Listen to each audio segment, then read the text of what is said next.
What's up, Eagles fans, and welcome into the All-22 review driven by AAA. I'm Fran Duffy, joined by NFL Film senior producer Greg Cosell. Heartbreaking loss here for the Philadelphia Eagles on Sunday afternoon at Lincoln Financial Field to the Carolina Panthers. Really a tough one to swallow. Up 17-0 in the fourth quarter. Carolina comes back. They score three straight touchdowns to win this game in the fourth quarter. There were some good things in that first half. We'll take a look at that, as well as one of the plays that led to the Eagles' demise here. Let's start, though, with a big play to the screen game to Dallas Goedert.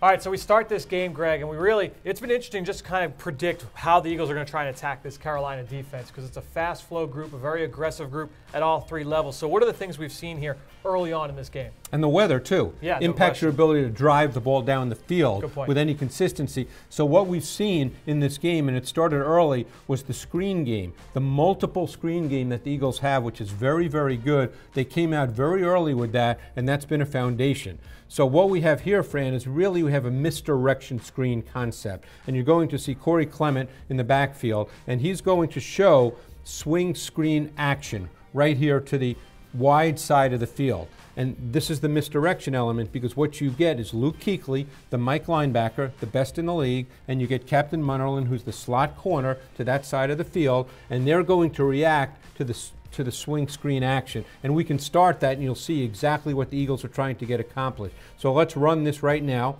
You'll see there's the motion and then the swing screen action right there. Freeze it. Perfect. Look what you get. You get the Kuechly and Munnerlyn moving in that direction, and you get the blockers. Actually, the Eagles do a very good job with their receivers, making it look like they're going to block for Clement on the swing screen action. But it's not going to go to that side of the field. No. That's the misdirection deception element. So let's move this along just a little bit further and take it right to here. Perfect, because the screen is now coming to the boundary, to Dallas Goedert. And you see it's beautifully set up, because what do you have?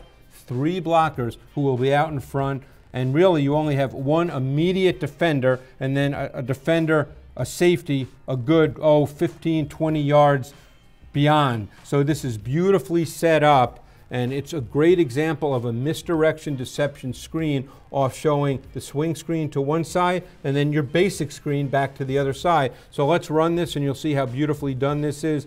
Really nice job. About a 20-yard gain, well-designed play. Clearly, the screen game was a major part of their game plan going in. So, Greg, this turned into a pretty big day for the tight ends, and we saw that here on their touchdown drive from the first half. We're going to see two catches here on back-to-back plays to Zach Ertz. And I think this kind of perfectly encapsulates what Doug Peterson and his staff use with the tight end position, because they come out three tight ends on the field, and you can see it's a heavy run look here to start. Right, and what we've seen all throughout this year is with the three tight ends, the 13 personnel look, is they're very multiple formationally. And as you said, right now it looks like you have three tight ends to the wide side of the field. That's the strength of the formation. But now here, let's run it, and you're going to see Zach Ertz work across the formation. So what you're going to get here now is you're going to get Ertz as a slot receiver to the boundary inside of Alshon Jeffery. So here's the matchup you're ultimately going to get now. You're going to get Zach Ertz on Michael Adams, the safety, and that's exactly what the Eagles wanted. So they clear out the corner with Jeffery running vertically, and you get the one-on-one matchup, and that's exactly what you want. So we can take this off, Fran, let this happen. This is the value of a Zach Ertz. He can line up multiple spots. He can beat, here he's beating a safety, great route, again, stemming to the inside, a great understanding of how to use the leverage of the defender against him. Great job. Now, then you go to this, and if we freeze it here, here you're going to see the same thing. Three tight ends, Fran, right?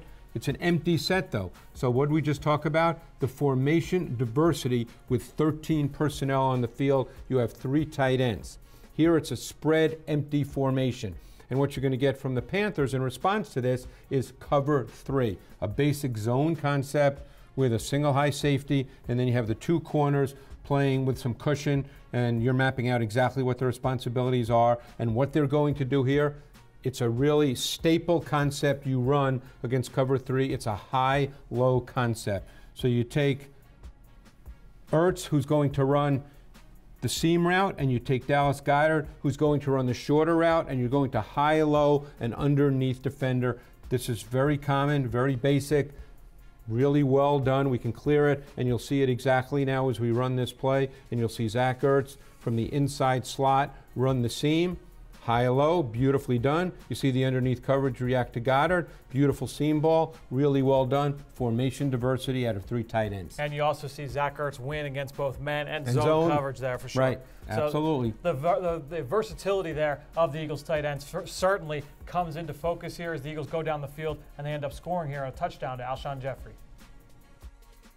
Well, Greg, one of the big factors that we've seen here with this Eagles offense has really been the presence of Alshon Jeffery and really the relationship between both he and Carson Wentz. And this touchdown, the opening touchdown for the Eagles in this game, is a good example of that, and also the execution and understanding of a defense from Doug Peterson and his staff. Well, it really speaks to the importance of Alshon Jeffery and the willingness of the Eagles offense to take shots one-on-one with Jeffery against any corner.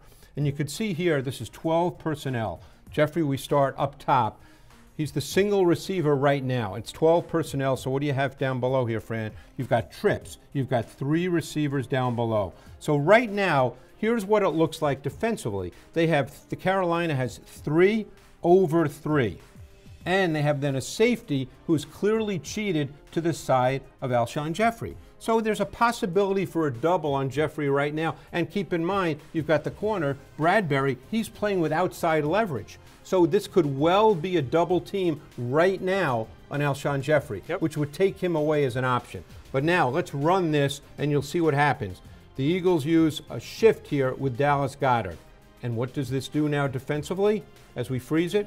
It brings the safety down over Dallas Goedert. So the safety who may have been in play as a double team player on Alshon Jeffery is now removed. So what do you get with Alshon Jeffery? Get that one-on-one. You get the one-on-one matchup. So we can run it and you can see exactly what happens. And that's exactly where Carson Wentz looks. He's not going anywhere else. He's going to the one-on-one matchup that they set up by the shift from trips to a 2x2 set. And then if you freeze it right here, here's another play with Jeffery. And again, the willingness to go to the one-on-one matchup.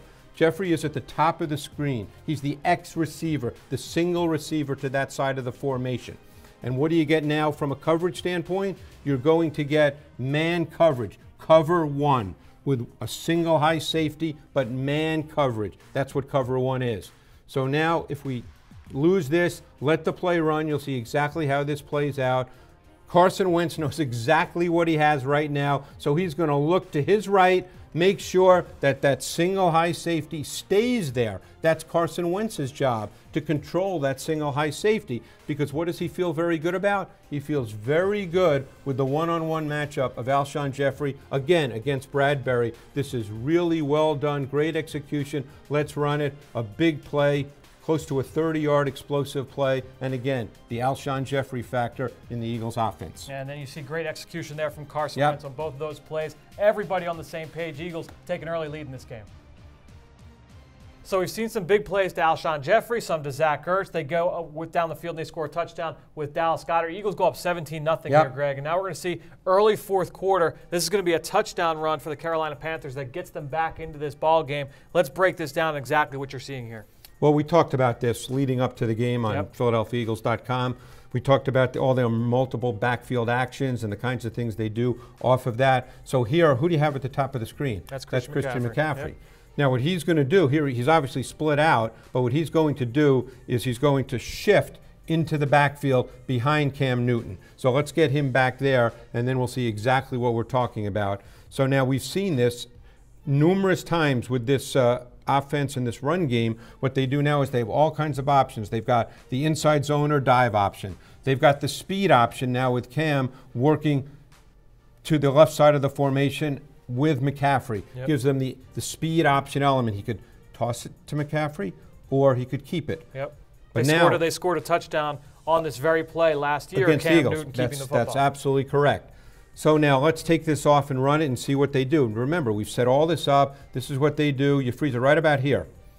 But now, what's the element that they add? Here's the speed option look. But what is the element that they now add here? Another element. Curtis Samuel coming from what is now the front side of the formation on a reverse.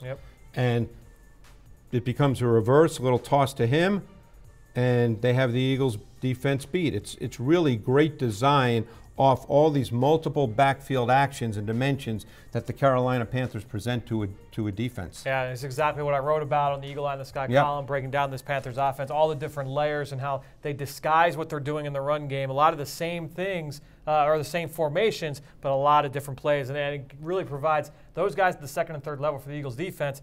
You're going through a mental Rolodex when Christian an awful lot to deal with. When McCaffrey comes in the backfield, you see that look. There's a lot of things going through your mind as to what you can see. So they get up on the board. They go 17-6 there. And the Panthers march right down the field again. They score 3 straight touchdowns, and they take over this game, and they end up winning in the end. Yeah, then the Eagles are up 17-0, as you said, going into the fourth quarter. It's a game you would normally expect their defense to pretty much take control of and win. Didn't turn out that way in this one. So where do you go now if you're Doug Peterson and this Eagles team? You've got it's a different kind of week here now. You're preparing for this trip out to London to face Jacksonville. What's going through your mind right now? Well, it's also a different kind of Eagles team, clearly. I mean, they put up 17 points today. You could argue they should have scored more. You can always argue that. Weather conditions, obviously, not terrific.